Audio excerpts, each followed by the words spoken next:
loves America, and he loves those who defend and protect it. The bill we're talking about taking up, does not do that.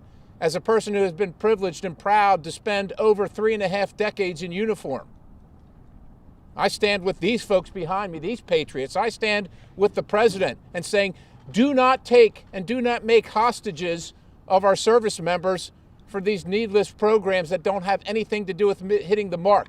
Ladies and gentlemen, this is the National Defense Authorization. National defense, right? It burdens our military by requiring to comply with climate and combat climate change.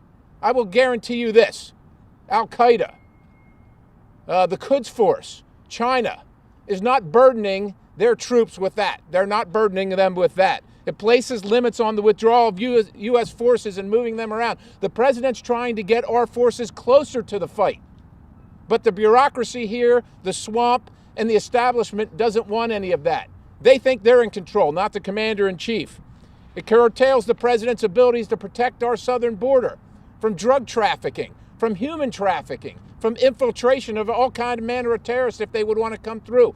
How is that supporting national defense? It charges the Secretary of Defense to report to Congress by August of 2021 on how it will increase the lethality and reduce casualties by reducing dependence on fossil fuels by 30% over 25 years. At the very same time, the people in this town and the people on the other side of the aisle are making sure that America is more dependent on fossil fuels. And finally, most people that join the military take up a higher cause. It's a calling for them. They want to defend America. They want to defend freedom, and they will sacrifice themselves to do it. And they do it in part because they know it is a meritocracy, that they will do the best because they are the best by the will of and the dint of their effort. This bill actually takes all that away and makes other reasons for promotion. Ladies and gentlemen, this bill eviscerates for the future our military and is a discouragement for everybody that wants to join and be their best and do their best and defend America. And that's why I'm voting against it. Thanks, Scott. Chip Roy. Well, I'm proud to follow my friend Scott Perry, my friend Warren Davidson, both veterans, and my entire group of colleagues here at the Freedom Caucus. All of us are here together, standing alongside the men and women in uniform, precisely with a vote against the NDAA today. We're here today to be standing with them against a piece of legislation that has been, again, cooked up behind closed doors, cooked up by people and dropped on the floor with a one-size-fits-all gun to the head. You must vote for this bill. You want to know what's broken in Washington, D.C.? It's that. We don't get to amend it. We don't get to go to the floor and have any debate. We're not going to walk down here on the House of Representatives floor and offer an amendment and have it heard, because we're not allowed to do that. We're going to be forced to take it and vote on this bill, and it's a bad bill as drafted. We should be taking it back, starting over, and putting forward legislation that's good for our men and women in uniform. To my colleagues, I would say, if you vote for this NDAA, you are voting for legislation that's going to cripple small businesses with burdensome regulations right at a time when they can't take it. You're going to be voting for a piece of legislation that continues wars where today there's a young man or a young woman who just signed up who wasn't even alive when we passed the authorization of the use of military force we're operating under. And you've got a piece of legislation that's chock full of liberal priority projects like a chief diversity officer. A chief diversity officer. That's what we're focusing on the NDAA when we're trying to defend the United States of America. And people are going to come and criticize us for saying, you're not supporting our men and women in uniform. You're leaving them out without pay. No, this institution putting a bill on the floor filled with all of these things, business as usual in Washington, are the ones undermining our men and women in uniform. So we're here today to stand with them and to defend them, and I'm proud to stand with these guys. And I'd like to turn it over to my friend Dan Bishop from North Carolina. Thank you, Chip. I am the newest to Congress of anyone that's here today, and I'm the harbinger of yet more strong members of the Freedom Caucus who are going to be here in the next Congress. And what has happened with the NDAA is that it is regarded as must-pass legislation.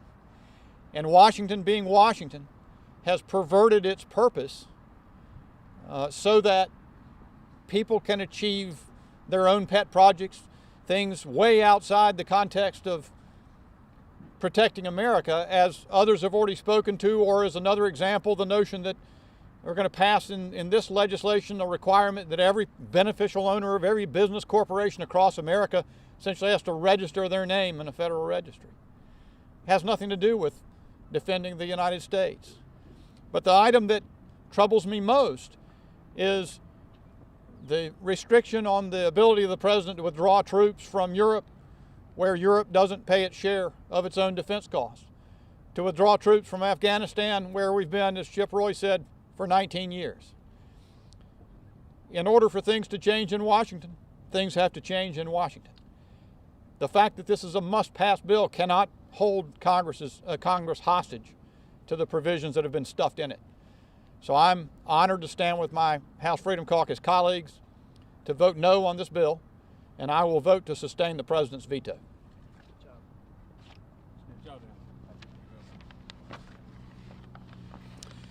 Thank you, Chairman Biggs, for organizing this. I'm Ted Budd from North Carolina's 13th District, and it's absolutely great to be here. You know, all of us here support our troops, and many behind me have actually served, but all of us continue to serve those in uniform right now. But this NDAA is flawed in so many ways, as many of my colleagues have mentioned. And my main concern here is what President Trump's concern is here, and that is that big tech has silenced conservative voices for too long, and we should do something about it.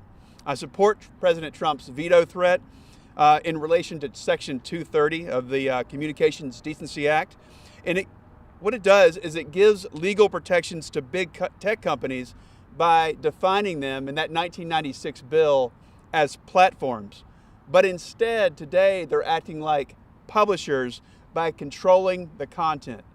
They're picking and choosing what we get to see when they should be acting as platforms. You know, if they don't want to act as a good faith platform, then I don't think that they should have these CDA 230 protections. We've talked about this issue for way too long, and it's time to act. And I support President Trump's line in the sand on this NDAA veto. And I'd like to yield to my friend from Texas, Representative Gomer. Thank you, Ted. I'm not going to repeat the things that my colleagues have said. I couldn't do so as articulately as they have, but I do want to add one thing about Afghanistan. It hadn't just been 19 years. I mean, we've been an occupying force. And for those that don't know history, occupiers have never done very well in Afghanistan. And some try to throw up Alexander the Great. He died leaving. I don't call that a big win. But anyway, I have been with our Afghan allies many times since 2001, when I guess about October of 2001, the Bush administration undertook one of the most brilliant strategies. We had about 300 special forces, special ops folks that were embedded with our allies, the Northern Alliance. Within 6 months, they had obliterated the Taliban. We provided aerial support and weapons, and they did the job for us. But as our Afghan allies have pointed out numerous times in private conversations, look, we know you're going to have to leave at some point. You can't stay here forever. All we ask is that the Constitution you forced on us, that allows the president of Afghanistan to appoint our governors, appoint our mayors, appoint our police chiefs. Just help us lobby to get an amendment so we elect our own governors, our own police chiefs, our own mayors, and then you can go. And yeah, the Taliban may come in and take over one province, but they won't be able to take over the whole country. But the way you have so centralized all the power in the president of Afghanistan, all they got to do is either bribe or knock him off. And by the way, when you leave, all of us that fought with you and for you will be killed. So when you come back again because you've been hit again, you won't have anybody here to help you next time. So there is no reason for us to stay indefinitely. The president is exactly right about that. And so it's time to go, and we don't need, if Congress wants to declare war on Afghanistan, we have that power and we can do that. But short of that, we don't need to leave our troops there another 19 years. And I want to yield back to my friend Andy Biggs. Thank you. I thank all of you for being here, and I thank my fellow members of the Freedom Caucus. And I just want to iterate something from the SAP that was put out by the administration earlier today, and that's this: because we are in the same place. The administration, I would say the House Freedom Caucus, is ready to work with Congress on an improved NDAA, or to separately enact critically important provisions of this bill, such as a pay raise for our troops and the renewal of expiring authorities through the appropriation process. We are ready to participate in this process. We would love to participate. We've been foreclosed from doing that. And the result you get is a must-pass bill that's filled with frills and whistles that have nothing to do with the national defense, as has been iterated by my colleagues. We thank you for being here. We stand with the President, we stand with the American people, and we stand with the military of the United States. Thank you. We know it's cold. Thanks, guys. Thank you. Thanks for being here.